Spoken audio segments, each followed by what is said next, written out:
In a world where access matters more than talent, where every family, every school, every workplace, and every business deal hides its own secret hierarchy, most people spend their lives stuck at doors they don't even realize exist. Today, we're diving into one of Machiavelli's most uncomfortable truths, the closed-door laws. Not as dusty philosophy, but as real, brutally honest strategies you can use in your daily life right now, in your home, in your relationships, in your education, in your job, and in the deals that shape your future. What you're about to hear is not motivational fluff. It's the method Machiavelli himself would use if he lived in 2025, strategic, silent, precise. If you're ready to understand how power truly works behind the scenes, how influence is built in modern environments, and how you can position yourself where opportunities actually happen, then stay until the end. And before we begin, make sure you like this video, subscribe to the channel, and share this with someone who needs to hear the truth no one else is willing to say. When your teen refuses to do chores but wants the family car, a Machiavellian approach in 2025 looks nothing like yelling or bargaining on feelings, it is engineered leverage. You start by learning which parent caves and which enforces rules, then quietly earn favor with the enforcer through small displays of competence, dropping off younger siblings, fixing a household problem, sending a calm message during a family crisis. You make yourself indispensable to the discipline giver while publicly agreeing with the caver. You document reliability in subtle ways, a shared calendar entry, receipts, screenshots of completed tasks. When you finally ask for the car, you frame it as a continuation of the demonstrated utility. I've been handling school runs and the gas for 2 months. Giving me the car saves you time and money, rather than an entitlement. Machiavelli would say, never demand what you haven't already proven you deserve, make the favor appear to be their idea, not yours. In an argument between spouses where money and pride collide, the modern Machiavellian doesn't rush to expose truth or demand justice, they manage perceptions and long-term positioning. You create small moments of public alignment, compliment their decisions in front of family, support their parenting choices in messages, subtly steer conversations to shared values. Simultaneously, you gather evidence of missteps, records of missed bills, saved texts, patterns of behavior. You then use these only when the moment is ripe to extract concessions, not as weapons to devastate. If children or in-laws are watching, you present your case as a calm performance review of the household, with concrete alternatives and a request for specific changes. Machiavelli would act like a surgeon, precise incisions, not a brawl, leverage the appearance of concern to shift the power balance without becoming the villain. When a child's grades stagnate and tutors have failed, the Machiavellian parent treats education as a staged operation rather than a morality play. You map the school's internal incentives, which teachers promote extracurriculars, which parents fund the right clubs, which counselors influence admission decisions, and then align the child's profile to those levers. You coach the child to speak the teacher's language, to submit work in formats the teacher prefers, to show up early and ask the exact questions that elicit praise. You never brag in public about how much help you gave, instead you cultivate recommenders quietly by volunteering for their initiatives and making them look good. Machiavelli would stress, make the child appear effortlessly excellent to the people who write the letters, because perceived ease generates lasting advantage. When siblings fight over who gets more attention or resources, the modern Machiavellian chooses selective alliance and invisible trade. You don't publicly take sides, you win the undecided middle by becoming the problem solver others depend on. That might mean arranging playdates that ease one sibling's stress, quietly subsidizing the other's extracurricular fee, or setting up a shared chart that makes responsibilities visible. You use acts of service as currency, small, targeted favors that create obligations, then cash them in when you need support or to redirect the family narrative. Machiavelli would teach you to convert emotional debts into future influence, kindness used as a ledger, not as charity. When a teacher overlooks your child for leadership roles, don't petition in earnest letters, act like a backstage producer. Show up and make the teacher's job easier, create the flyer, organize the rehearsal space, gather reluctant volunteers, handle tech. Your child's competence becomes associated with your reliability, and the teacher begins to assume leadership must be shared with those who already shoulder the hidden labor. Meanwhile, you cultivate the teacher's social media and professional needs, offer testimonials, promote their workshops, so that they become invested in your family's success. Machiavelli would advise turning invisible aid into visible reward by making the gatekeeper dependent on you for their small triumphs.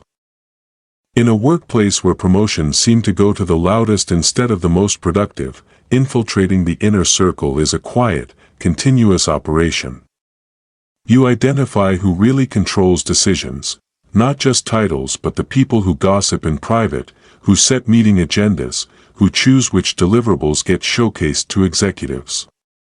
You do the extra work that makes those people look brilliant, prepare the slide they will use, create the memo they will copy, fix the bug no one else sees.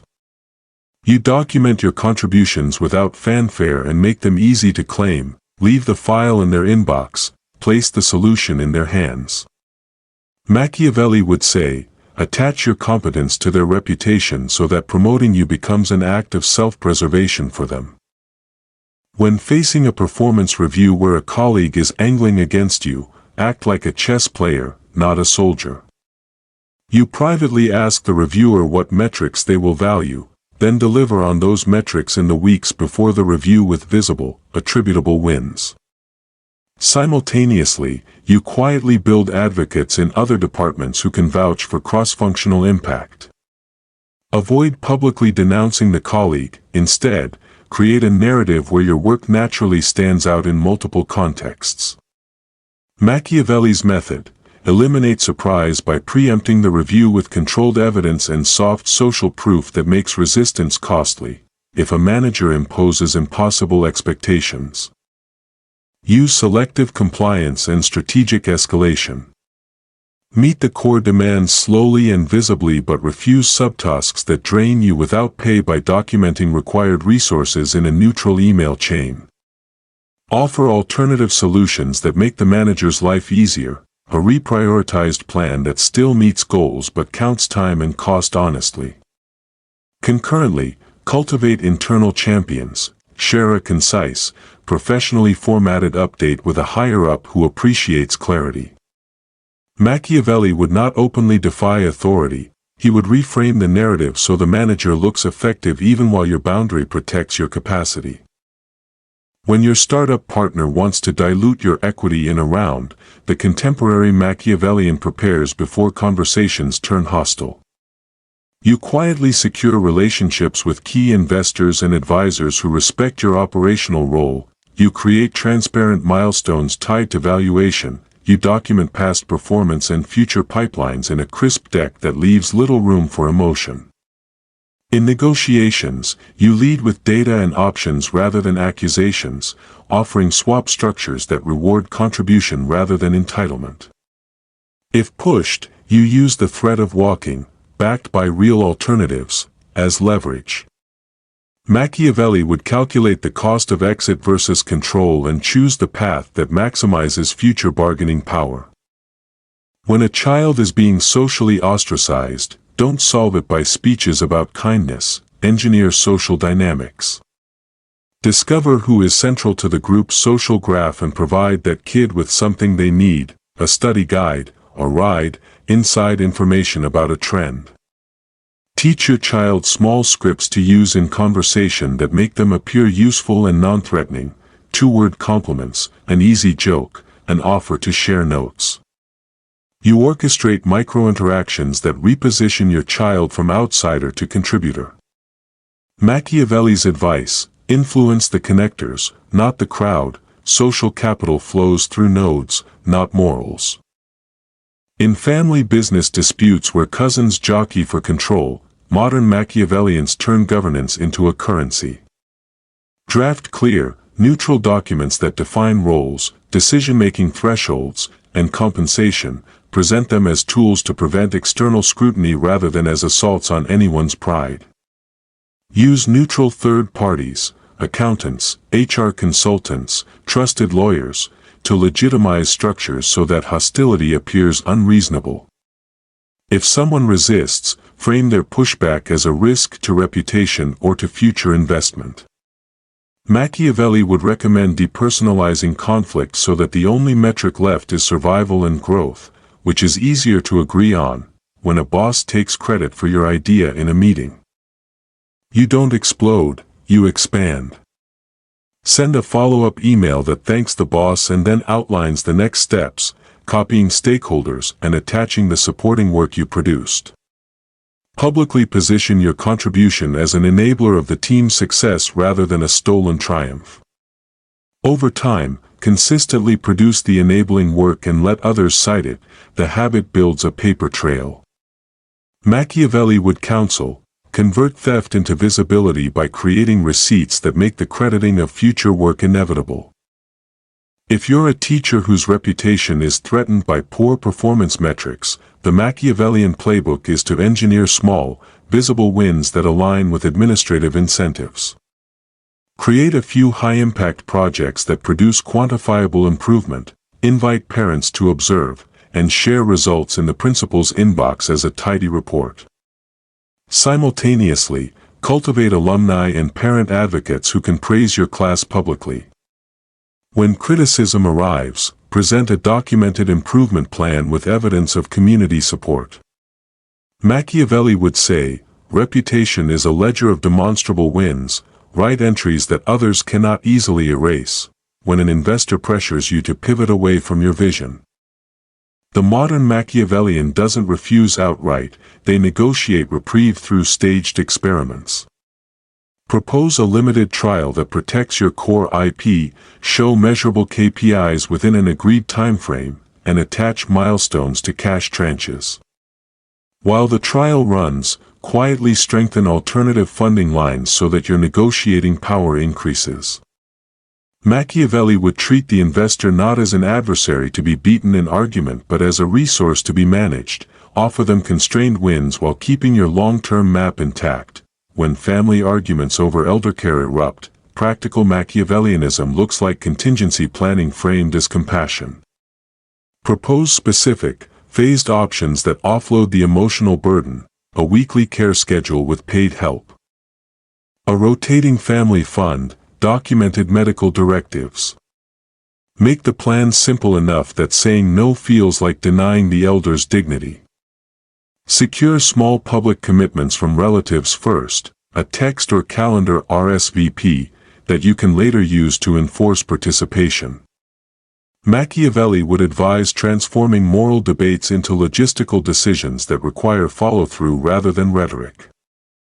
When you're a student competing for a scholarship, the modern Machiavellian method is to engineer credibility externally. Volunteer for a professor's project, publish a small piece in a campus journal, get a real-world internship that ties to your application. Don't plead your case with emotion, present a compact portfolio that speaks in accomplishments. Additionally, make it easy for recommenders to praise you by providing them a succinct bullet point sheet of achievements and suggested phrases. Machiavelli would emphasize minimizing friction for gatekeepers to endorse you, make the yes effortless. If a coworker gossips to undermine you, act like a containment strategist. Avoid public rebuttals. Instead, address the rumor path by strengthening direct relationships with mutual contacts through one-on-one check-ins and shared contributions. Provide above-board evidence of your work and character in meetings and follow-up messages so that the narrative naturally shifts to your output. If necessary, escalate with a fact-based message to HR or leadership that focuses on behavioral patterns and their impact on performance, not on personality. Machiavelli would tell you to starve the rumor of oxygen by replacing whispers with verifiable output. When negotiating a corporate partnership where both sides dream of glory, the Machiavellian prepares fallback value. Instead of betting everything on the deal, engineer parallel small wins, pilot programs with minimal commitment, co-branded content that drives measurable traffic, or exclusive but limited access that creates urgency. Structure agreements with clear opt-out triggers and performance-based extensions so that if partners underperform, you can cut losses without reputational damage. Machiavelli's view: don't let the romance of alignment blind you to exit strategies. When a parent-teacher conference veers into blame about your child's behavior, the modern Machiavellian listens, reframes, and extracts allies. Acknowledge the teacher's concerns explicitly, present a few actionable steps you are already taking at home, and ask for their preferred small favors, a seating change, a check-in message, so the teacher has easy wins.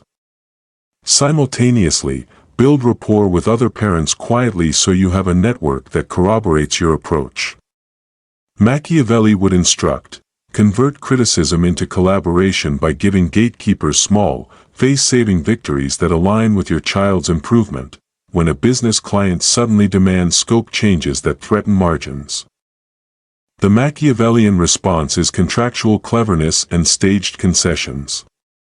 Acknowledge the request, present the additional cost and timeline clearly, and offer a compromise, a smaller, expedited feature at a higher rate plus an optional add-on later.